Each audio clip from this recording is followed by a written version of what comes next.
Here now with reactions, retired U.S. Air Force Lieutenant General David Deptula. General, if I've ever seen a war of attrition, this is one. I mean, for all of the billions and billions of dollars we've spent, let alone the rest of Europe, of course, we've spent the majority of it. It looks like a stalemate. It is a war of attrition on both sides. Isn't it time to just have some kind of a peace deal here? Well, David, first, I'd like to remind your audience that if there was ever an example of a country fighting against all odds for the freedoms that Americans hold as inalienable, it's the people of Ukraine. So we should continue to support them to the greatest degree possible, regardless of who's president. Furthermore, continued support to Ukraine is absolutely vital to securing any kind of ceasefire. Now, I think relative to your statement, everyone wants to see this war stop except Putin.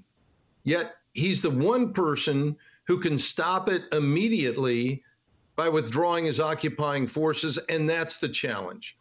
Putin sees more benefit to himself by continuing than by stopping. And what President Trump will have to do is incentivize Putin to stop while at the same time upholding Ukraine's sovereign rights. All right. Again, we have heard so many comments by generals, politicians over the years saying, oh, we can, if we just send a little more money, we'll give Ukraine the advantage in this fight. And we just don't. I know there's going to be a new policy under Donald Trump. He clearly thinks he can strike some kind of deal between Russia and Ukraine, and there's advantages for both sides to stop this thing. I do want to move on, though, to the Middle East, because there are a lot of fires still burning there. The Houthis, let's start with the Houthis, because they have significantly done damage to the entire international community trying to use the Red Sea as a point of commerce. 90% of that sea traffic on the Red Sea has been stopped as a result of these terrorist attacks on boats. Isn't it time to stop that? This is essentially a blockade against the world by a small terrorist organization that's funded by Iran.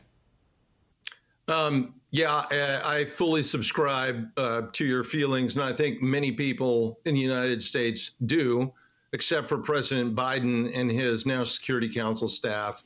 They've been essentially fearing escalation, and for that reason, they've not put a stop to this, which could be done, particularly in the targeting. Instead of being in a catcher's mitt mode of only shooting down the missiles and drones that are launched against the ships, the United States should bring its full weight to bear to crush their critical centers of gravity, which could be accomplished very, very easily, quite frankly, against a country or a group of terrorists like we're facing there. Well, particularly since now, or after January 20th, we will have a closer alignment, I think, between the military goals of Israel and those of the United States, because we know that Trump is more aligned to the current administration Israel than the past. What about Iran? Because, again, Iran is behind so much of the problems that we have there.